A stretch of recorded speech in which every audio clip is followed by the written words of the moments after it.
This is my 2001 Mitsubishi Lancer that I bought on Facebook Marketplace. So it's a bit of a nugget with dents in every panel and clear coat peeling all over. However, we bought this car for $650 and yes, the price reflects its condition. Now in the last video, we started installing a $400 Max Pitting Rods Turbo because we're trying to make a street sleeper. A car that nobody would expect to get chopped by. Because this 1.8 engine that's inside this glorious car is capable of some big power. And the goal with this car, of course, is to make it turbo for as cheap as possible. And so far with the car costing $650 and the turbo costing $400, we are at $1,050. But today basically requires all the plumbing to the turbo. And I want to show you exactly how to do all of this to show you that it's not that hard and you can do it at home. But essentially when you install a turbo, you pretty much become a plumber because you're just making lines. You'll see what I mean. So let's get technical. My whiteboard is already filled with a list of things to do, so I'm going to use the door on this $650 Lancer as a whiteboard instead. So let me explain. So this, guys, is the turbo. And it has 4 lines that go into it that you need to install before even turning the car on. The first one, which is the most important, is the oil feed line. This needs to come from your motor. And then you need an oil drain line, which needs to go back into the motor. And because this engine has no turbo from factory, there is no way that you can actually do the oil drain unless you drill into the sump. So we need to do that. Now the coolant lines are a little bit simpler. You need a coolant line in and a coolant line out. In the past, I've used the throttle body coolant line because the throttle bodies have a coolant line going to them for cold start. But basically what you do is you chop the coolant line that is going to the throttle body and you run one of the coolant lines to the turbo and then use the other one to go back into the throttle body. Here is your throttle body. It will have a coolant line going to the engine. Basically what you do is you chop this coolant line in half and you run both lines to either side of the turbo. Then you've got coolant going to the turbo. It's as simple as that. So the first thing that we're gonna try attempt today is install the oil feed and oil drain line. This is the most important thing a turbo needs, so let's begin. Hopefully you understood my amazing drawing. Anyway, it was now time to get on all fours. I know you guys love seeing that, but of course the sump is located underneath the car. So we need to get the car on jack stands. So the first thing that we need to do is do the oil drain because that's the hardest, and I like to start off with the hardest things first. But essentially what we need to do is install a bung on the oil pan so that the turbo has a way to drain the oil. The turbo being right there. So what we need to do is take off this oil pan, weld the bung, but of course, in order to take off the oil pan, we need to drain the oil. So let's quickly do that. Hashtag no spill gang, comment that down below to wish me luck. Hey, there we go. Nice black oil. To take off this oil pan, it looks like we need to remove this cover. And then of course we've got the 10 mils all the way around, as you can see. And then a few 12 mils on that little cover as well. So let's get to taking this sump off and hopefully it comes off easily. Luckily, there is a ton of room to get the oil sump off in this car. You just gotta make sure that when you take all the bolts out, that you leave 2 in, just so that the oil pan doesn't fall off and go into your face. Power Tools made this job really quick, and I actually really enjoyed this. Sometimes you get lucky. Sometimes you don't. Oh, there we go. Nice. The next thing we needed to do was, of course, clean the oil pan. I used a bunch of degreaser, and then to get rid of all the old gasket, I used a wire wheel on a drill. This sped up the process a lot. And then we headed over to this little box that's got all my Raceworks fittings. Raceworks have been supplying fittings and hoses for the channel for a long time now, and I've never had an issue with any of their fittings or hoses. You can actually order Raceworks fittings, hoses, catch cans, injectors, and a bunch of other products from your local Autobarn. But in this case, we're going to be using a Dash 8 fitting for the oil sump. This is a well-done piece from Raceworks, and of course, in order to install it, we need to drill into the oil sump.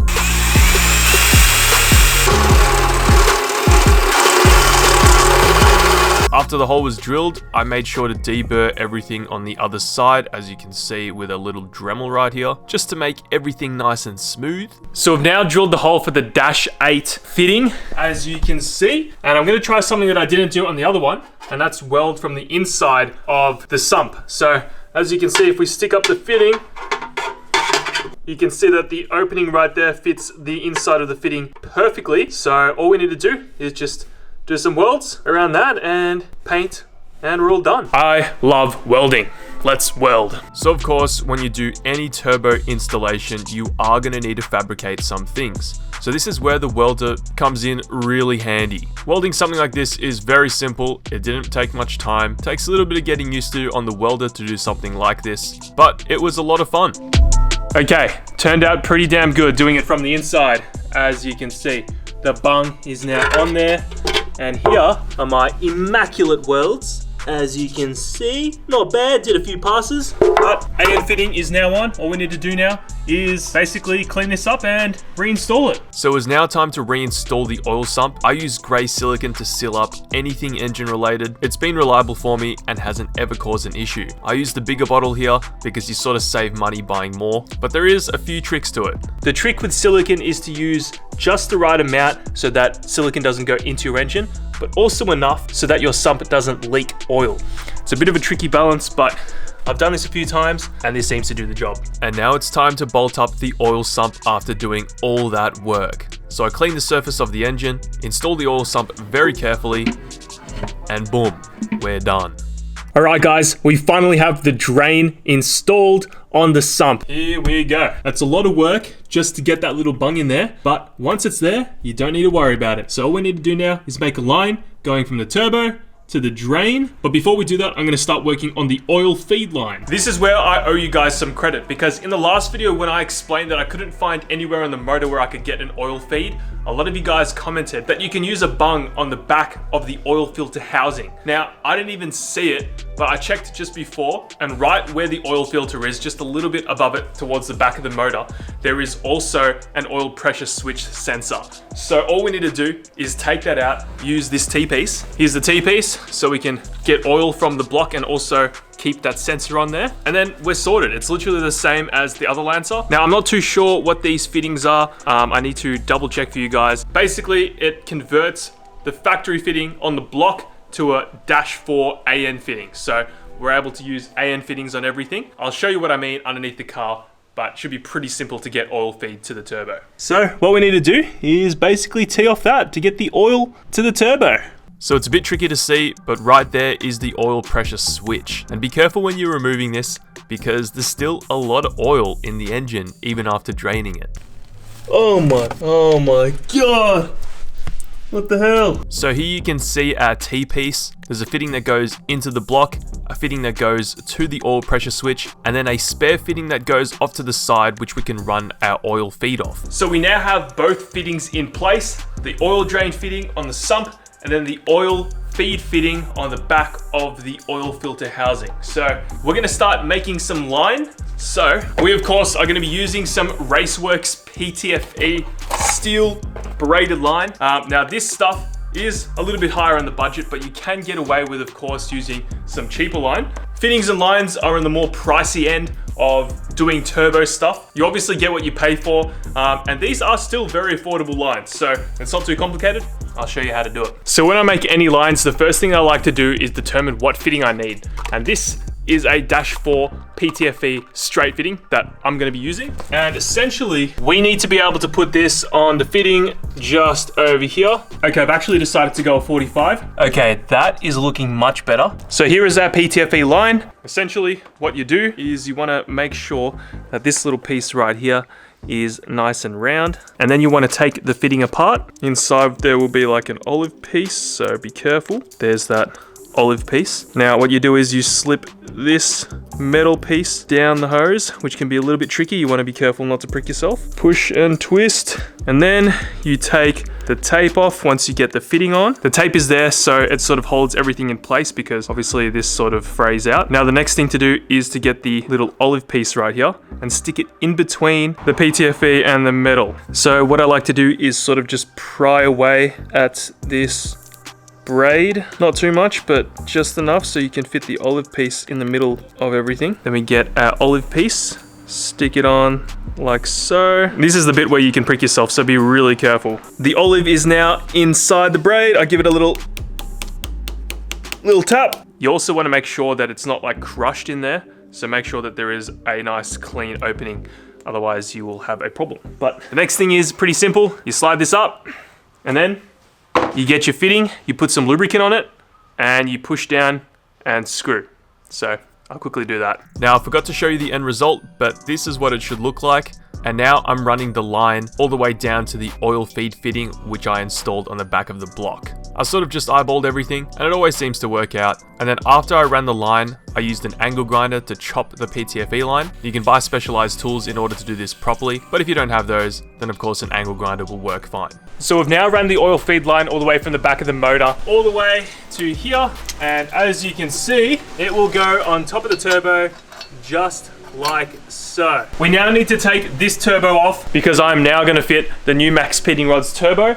And before we do that, we need to clock the turbo. So you can actually rotate the housings on all these turbos. This is where the exhaust manifold is going to mount. All we need to do is rotate the compressor housing to point straight up because that's where we're going to run the intercooler piping. And you do that by unbolting these 13mm bolts. So in the car currently is another Max Speeding Rods turbo from the old Lancer, and this is a new T28 Max Speeding Rods turbo that we're going to be chucking on, courtesy of course, Max Speeding Rods. A lot of you guys DM me and ask me if Max Speeding Rods turbos are any good because they're so cheap.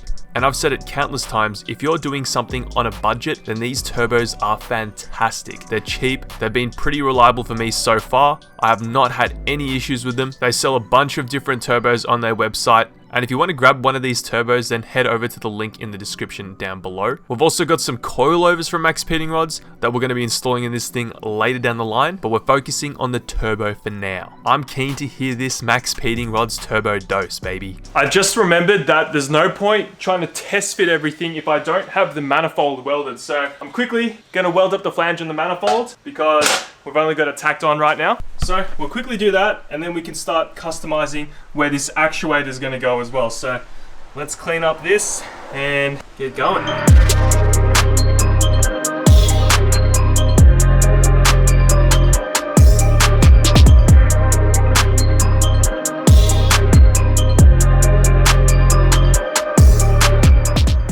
We now have the turbo mounted in the Lancer officially where it's finally going to be. There we go. Turbo is now fully mounted. We got the oil line that's done. The next thing I got to do is take off all the fittings off the old turbo. On these small turbos, or most turbos in general, I like to use -6 for the coolant line. So this is just a conversion from whatever the standard fitting is to AN6 on both sides, of course, as you can see. And then we also have -4 fitting for oil in, and then we're going to be using a -8 for the drain. So I've got to take the turbo off again off the Lancer and then put those fittings on, and then we should be able to start on the coolant lines. What we need to do now is start taking apart the airbox so that we can have more room to obviously fit the pod filter that we're going to be running to the turbo.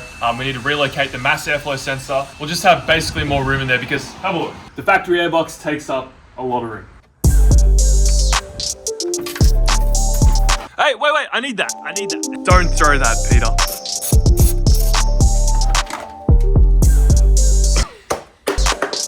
Okay, so we have now taken off the standard line going to the throttle body from the block. And we're going to be using these two little spots right here.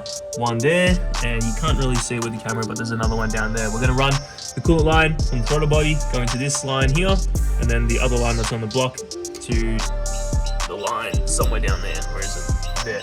And that will be our coolant done. We are making some huge progress right now. Check this out. The manifold's all bolted on. The lines are all tight.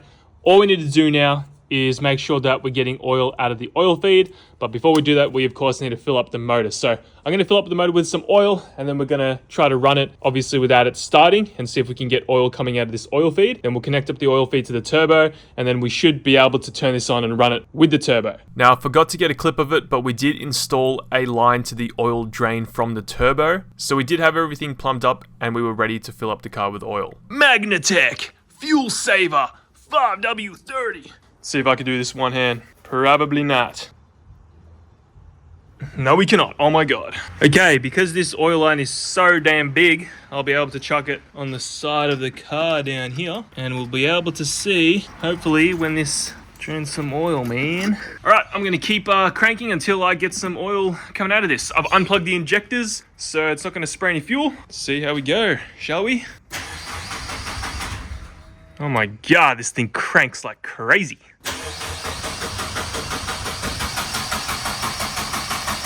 Still no oil.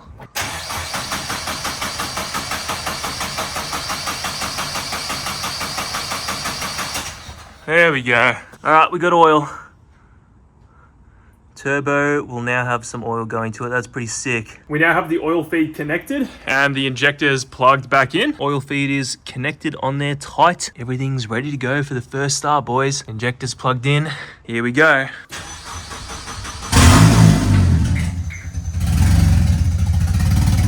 All right.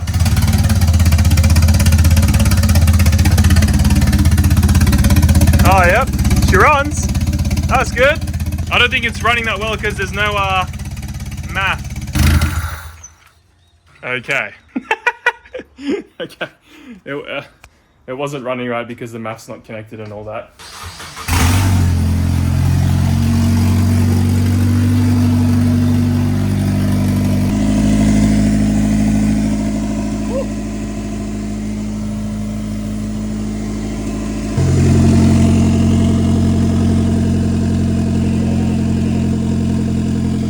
I want to get your reaction. Start the car? Yeah. Make sure it's in neutral. We've been teaching Daniel how to drive manual. Oh. Make sure it's in neutral, bro. Neutral. You ready?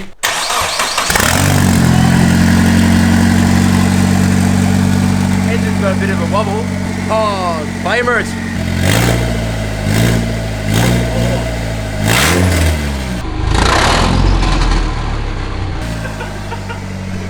That's too out. Oh, far out, man. So, hope you enjoyed. In the next video, we're going to be putting the intercooler piping on this thing and feeling boost for the very first time. Obviously now, it starts, runs, drives, but we got no boost. The goal, of course, with this video was to make it as informative as possible so you can do something like this at home. I do need to do a tally of the total costs now with the coolant lines and the drains and all that stuff, which I will do in the next video. But yeah, if you enjoyed, click that subscribe and I'll see you in the next one.